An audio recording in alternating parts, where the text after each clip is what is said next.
Charlotte, thank you very much for joining us today to talk a bit about your career. So can you share a pivotal career moment with us? Of course.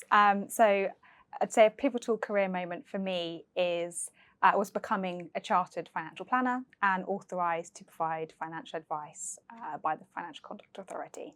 So I started on a graduate scheme in 2010, a financial planning graduate scheme, and became chartered in 2015.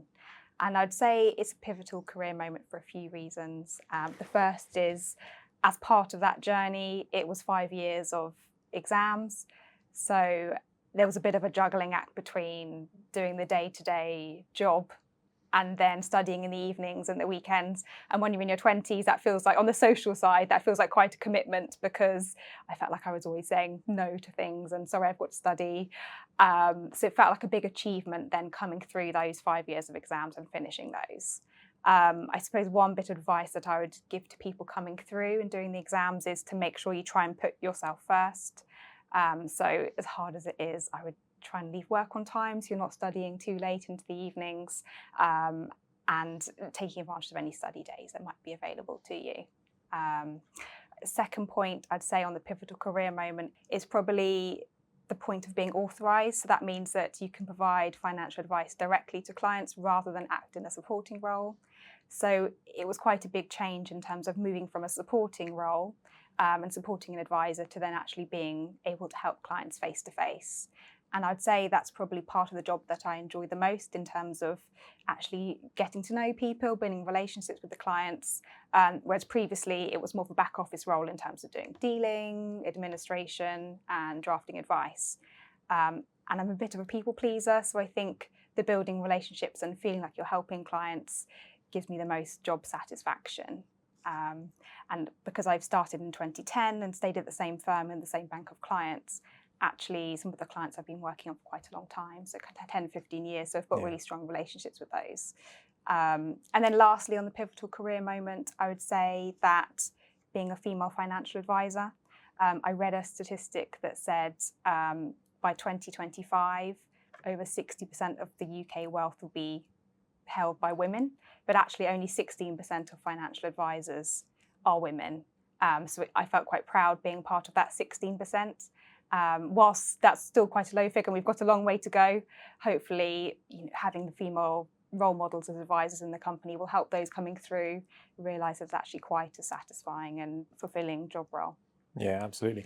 I think it's really important, as you said about exams, to take yourself away from the desk.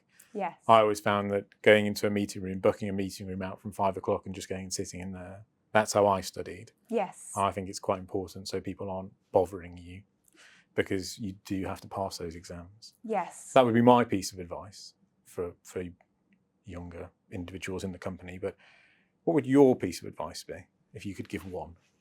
I mean, similar to, as you said, I think you really do have to make sure you put yourself first, because you need to put the time in to pass those exams. And it's, at the end of the day, if you don't put the time in to pass the exams, then you're going to be spending more time away from the day-to-day job because you're having to do retakes. So if you can really earmark time and put yourself first and be a bit selfish when it comes to, I really need to leave at 5 because, or go into a meeting room, as you say, to study, to get this done so I can pass it first time. And most people have, when you're working in a team of advisors, they've already been through it, so they know how difficult it is, so they'll be supportive of you doing that. You mentioned managing clients and sort of those interactions. Do you have any that sort of stand out for you, or a way that you like to interact with clients?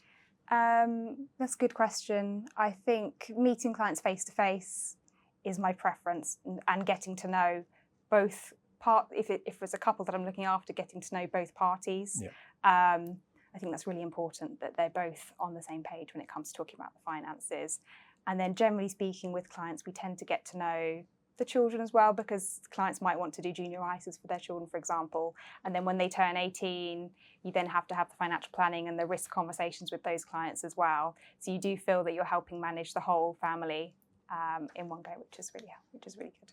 Yeah, quite important to get the younger generation early. I agree. Yes, exactly. There's not really much financial education in schools, actually. So I think parents quite like it, actually, when they know that you're talking to their children about financial planning, because it feels like you're giving them a bit of a financial education.